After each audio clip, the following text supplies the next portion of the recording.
NCF 2005 व्यक्त करता है आवास और सीखना पर। आवास और सीखना पर जो मैंने पढ़ा है और जो इसमें कहा गया है वो कुछ इस तरह से है कि प्रकृति के प्रति विश्वास करना, प्रकृति से मित्रता करना, प्रकृति को यथावत रखने की कोशिश करना, उसका संरक्षण करना, इस बात को कहा गया है। मानव जब शुरुआत में अपनी ज़िंदगी का प्रारंभ किया तो वो पेड़ों के नीचे रहता था। धीरे धीरे उसने अपने लिए आवास का निर्माण किया जैसा उसका भौगोलिक वातावरण था, और इस भौगोलिक वातावरण के आधार पर उसने आवास में रहना शुरू किया। जब प्रकृति में ओपन रूप से रहने में उसे असुविधा होने लगी, धूप, वर्षा, इनसे बचने के लिए वो अपने लिए आवास का निर्माण करने लगा।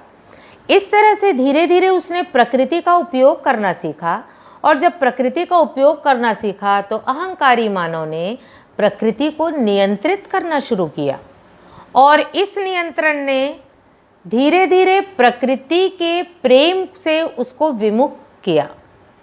प्रकृति के नियंत्रणकर्ता के रूप में अपने को विकसित करने वाले मानव ने अनेक वैज्ञानिक आविष्कार किए, और वो प्रकृति का दोहन करने लगा बिना किसी संयम के।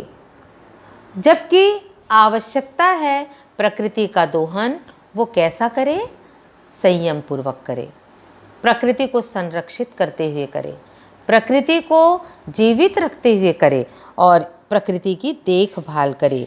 इसके लिए बहुत ज़रूरी है कि पर्यावरण की शिक्षा, पर्यावरण के संबंध में चिंता और उस चिंता का समाधान, ये सबकी चर्चा पाठ्यक्रम के माध्यम से बच्चों के सम्मुख हो। हर बात बच्चों से क्यों की जाए, ये प्रश्न तुम्हारे मन में आ सकता है।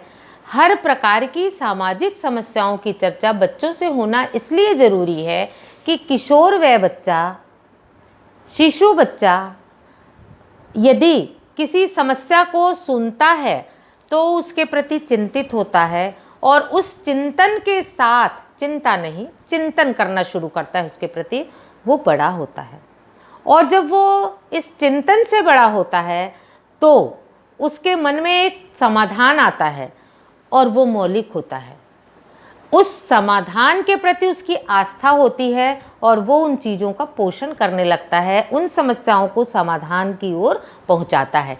इसलिए प्रत्येक वस्तु की चर्चा, प्रत्येक समस्याओं की चर्चा विद्यालयों में बच्चों के मानसिक स्तर के आधार पर होनी ही चाहिए। तो प्रकृति के पोषण, प्रकृति के दोहन, प्रकृति के संरक्षण, इन सब की चिंता, इन सब की चर्चा बच्चों के समक्ष हो, बच्चे उस समाधान प्रस्तुत करें।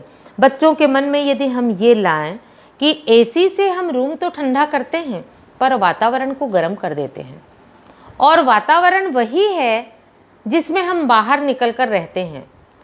एक स्थिति ऐसी आएगी कि वो वातावरण में कुछ भी शुद्ध बाकी नहीं रह जाएगा, तो तुम कैसे जीवित रहोगे? निश्चित रूप से बच्चा उस एसी का उपयोग कम कर देगा। यदि बच्चे के मन में ये बात ला दी जाए कि जितने हम गैजेट्स का उपयोग करते हैं, ये हमारे शरीर पर, ये हमारे मन पर, ये हमारे मस्तिष्क पर, ये पर्यावरण पर गलत प्रभाव डालता है, तो वो इनको कम उपयोग करने लगेगा। इस तरह के सजगता पूर्वक उनसे चर्चा करना आवश्यक है, और यह निरंतरता प्रदान करते हुए होना चाहिए। जैसे काम की शिक्षा के लिए निरंतरता होना जरूरी है। आज हमने काम के प्रति शिक्षा की, स्वास्थ्य के प्रति बात की, कल हम इस बात को भूल गए, 8वीं तक इस बात को रखे, 7वीं तक इस बात को रखे और आगे भूल गए। ऐसा नहीं, इन समस्त बातों की चर्चा बच्चे में पहली क्लास से लेकर अंतिम स्कूल की कक्षा तक होते रहना चाहिए। स्वास्थ्य के प्रति चर्चा, श्रम के प्रति चर्चा,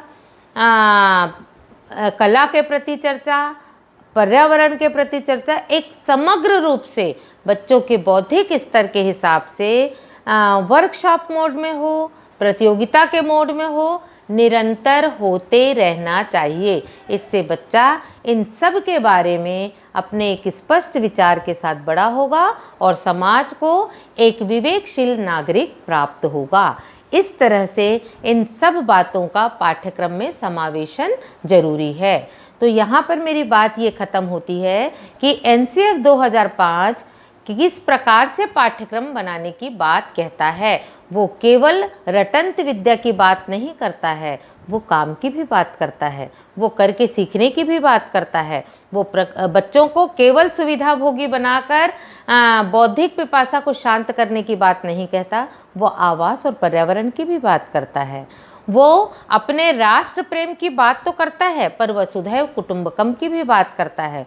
बच्चा राष्ट्र से प्रेम करे, पर अति राष्ट्रवादी होना, दूसरे के राष्ट्र की अस्मिता को बर्दाश्त ना कर पाए, ऐसा असहिष्णु भी उसे नहीं बनाना है। एक सहिष्णु नागरिक का विकास करना है। तो ये पाठ्यक्रम के संबंध में समस्त बातें हो गई हैं और ये सब बातें तुमको NCF 2005 में मिल जाएंगी।